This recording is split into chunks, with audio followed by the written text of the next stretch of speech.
Hello everyone, मैं सुनीता यादव आज आपको हिंदी व्याकरण में पद परिचय विषय के बारे में बताऊंगी। पद परिचय क्या होता है, इसकी पहचान क्या है, इसके बारे में जानने के लिए सर्वप्रथम हम इस नाम को एक्सप्लेन करते हैं कि पद क्या होते हैं। ठीक है, तो पद क्या होता है, ध्यान से देखें। पद के लिए परिभाषा के रूप में अगर जानना चाहेंगे तो पद वे शब्द होते हैं जब कोई भी शब्द जब वाक्य में प्रयुक्त हो जाता है तब वह पद कहलाता है। अब एक एग्जाम्पल के लिए छोटा शब्द लिया हमने राम। ठीक है, अब ये हमारे लिए क्या है, एक शब्द है।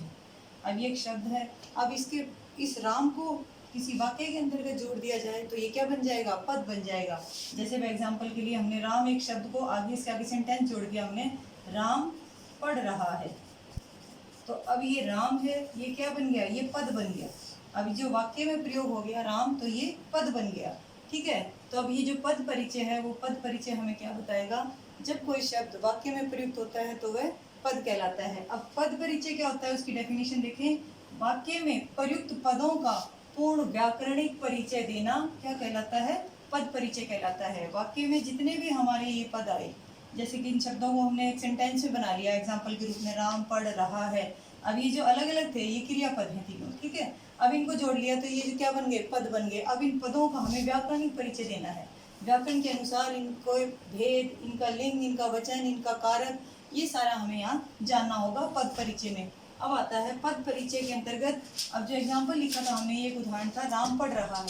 अब ये उदाहरण के अंतर्गत राम, अब राम जैसे हमने उदाहरण ले लिया, ये पूरा वाक्य ही ले लिया। अब इस वाक्य में हमें राम का पद परिचय बनाना है। राम क्या है, अब राम को हम व्याकरण के अनुसार क्या देखते हैं, राम एक नाम है व्यक्ति का। तो हमारी जो व्याकरण में राम क्या शब्द है, संज्ञा के अंतर्गत आता है ये शब्द। और ये जो संज्ञा के अंतर्गत आएगा तो ये कौन से भेद में आएगा, पहले इसका हमें भेद बताना होगा। ये भेद में आएगा व्यक्तिवाचक संज्ञा। ठीक है, भेद हो गया इसका क्लियर कि ये कौन से भेद के अंतर्गत आता है, राम व्यक्तिवाचक संज्ञा। अब कहता है राम ये कैसा शब्द है, लिंग के अनुसार ये कैसा है, लड़का है या लड़की है, तो उसके अनुसार हमें लिंग बताना होगा। तो ये लिंग में क्या आएगा, ये शब्द होगा हमारा पुल्लिंग। अब उसी अनुसार हमें इसका व्याकरण के अनुसार राम का बताना है। राम वचन के अनुसार कैसा है, एक वचन है या बहुवचन। तो ये जो राम है ये सिंगुलर है, एक वचन है हमारे लिए, तो यहाँ एक वचन। इसके बाद जो आता है कि राम का वो बताएं हमें कि यहाँ हो गया भेद, यहाँ लिंग हो गया, यहाँ वचन। अब कारक के अनुसार क्या बताएंगे, जो कारक है, तो यहाँ मुख्य क्रिया, पढ़ने की जो क्रिया किसके द्वारा की जा रही, राम के द्वारा। जो वाक्य में राम है वो कर्ता कारक है, तो यहाँ क्या आएगा, कर्ता कारक। कारक के लिए हम इसे लिखेंगे कर्ता कारक। अब लास्ट में अगर इसके बारे में पूछा जाए कि काल क्या है, तो काल के अंतर्गत आएगा जो ये क्रिया घट रही है, ये कौन से समय की क्रिया घट रही है, तो ये वर्तमान काल की क्रिया है। तो ये जो राम है ये वर्तमान काल का कर्ता है।